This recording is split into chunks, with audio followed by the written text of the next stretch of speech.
Welcome back. Today we are going to discuss about the quadratic equation.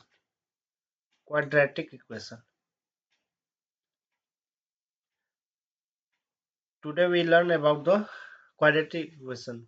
Which type of the quadratic equation is known also be the form of the quadratic equation is there should be x square plus bx plus c is equal to 0.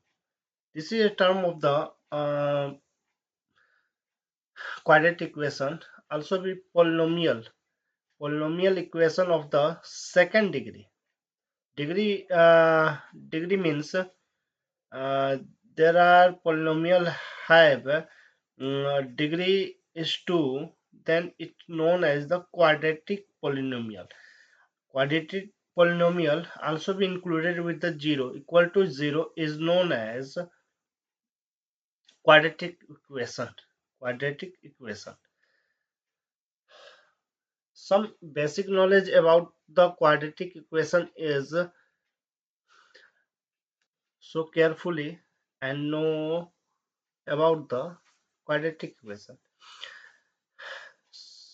where x represent the variable or an unknown and a b c are the constant which does not equal to 0.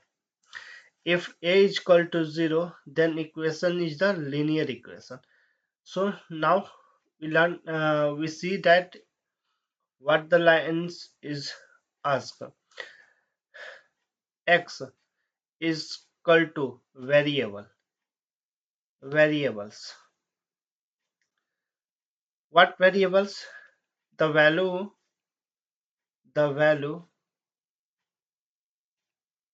is change.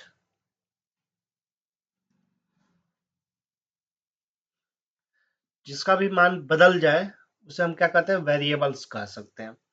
और बात आ जाती है constant की. Constant यानी constant की बात कर ले. The value cannot be change. The value cannot be can't be change. जिसके वैल्यू चेंज नहीं हो पाए उसे हम क्या करेंगे, कांस्टेंट कहेंगे. देखिए, the constants a, b and c are called respectively the quadratic coefficient and the linear coefficient and the constant term or free term. Like अब बात कर लेते हैं थोड़ी सी छोटी छोटी बात के लिए. वो बात क्या है देखिएगा ध्यान से.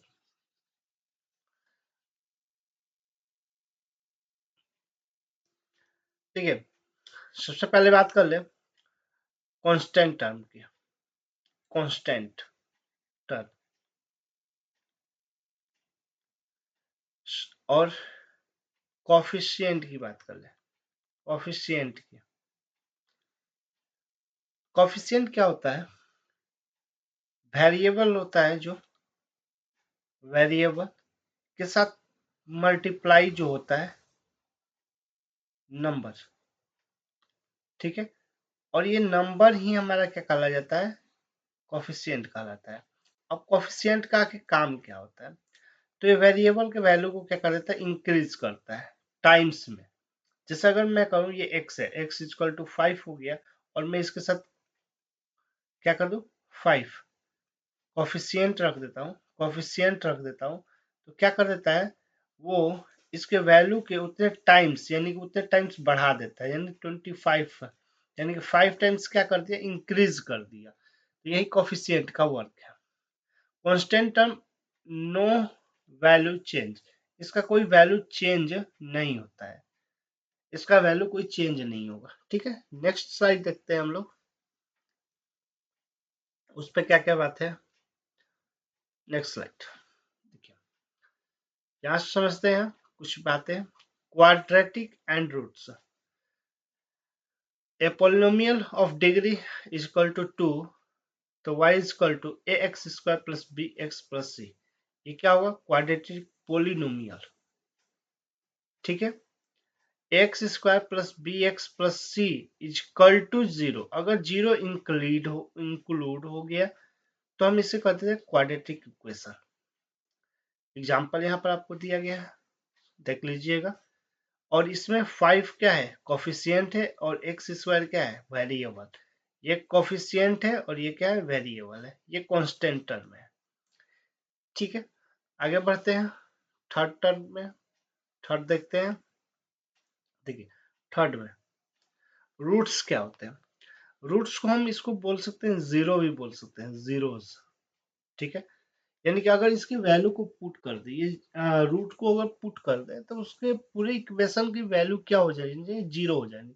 अगर जीरो हो गई और जीरो की बराबर हो गई तो हम कह सकते हैं कि वो क्या है, उसका जीरो है। लाइक अगर कोई इक्वेशन है x square plus B x plus c, if alpha is the root of इसका, then we say that x equal to a satisfied the equation कि इसका वैल्यू किसके बराबर होगा, जीरो के टर्म के बराबर होगा। उसी तरह x equal to A is the solution of the equation A x square plus B x plus C equal to always भी क्या होगा, जीरो होगा। जीरो होगा तभी उसको हम जीरो कह सकते हैं या रूट कह सकते हैं।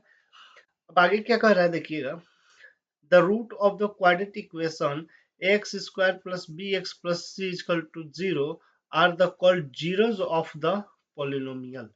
देखिए मैंने अभी पहले रूट को क्या लिखा था, जीरो लिख दिया था, तो वही जीरो कहलाते हैं। जीरो मतलब उस सारे पोलिनोमियल में अगर पुट कर दे उस वैल्यू को तो हमारा किसके वैल्यू के बराबर आएगा, जीरो के बराबर आएगा।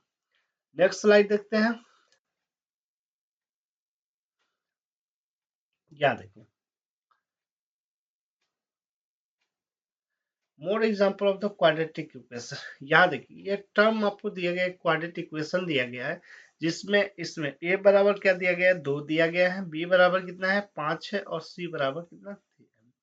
जिसमें एक और अनदर दिया गया है, a इक्वल टू 1 दिया गया है, एंड b बराबर -3 दिया गया है आपको, एंड c क्या है, c इक्वल टू कुछ नहीं है, तो c इक्वल टू कितना होगा, 0 होगा। उसके बाद यहाँ पर कुछ ऑप्शन ही नहीं है। देखो ये क्वाड्रेटिक इक्वेशन है ही नहीं, क्योंकि क्वाड्रेटिक इक्वेशन होने चाहिए a x square plus B x plus C is equal to 0 के फॉर्म में होना चाहिए। यहाँ पर देखें तो इतना ही टर्म यहाँ पर दिया है ना यहाँ पर, तो ये एक क्वाड्रेटिक इक्वेशन नहीं है, ये क्वाड्रेटिक इक्वेशन नहीं है, ये जो वैल्यू दिया गया है ये क्वाड्रेटिक इक्वेशन नहीं है। ठीक है, आगे देखते हैं।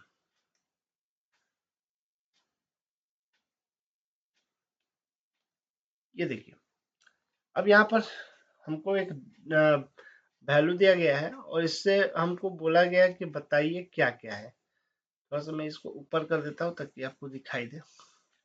ठीक है, यहाँ देखिए, यहाँ पर दिया गया है ये move all time in the left side, मतलब कहीं भी आप मूव कर दीजिएगा और यहाँ से इसका वैल्यू निकाल लीजिएगा।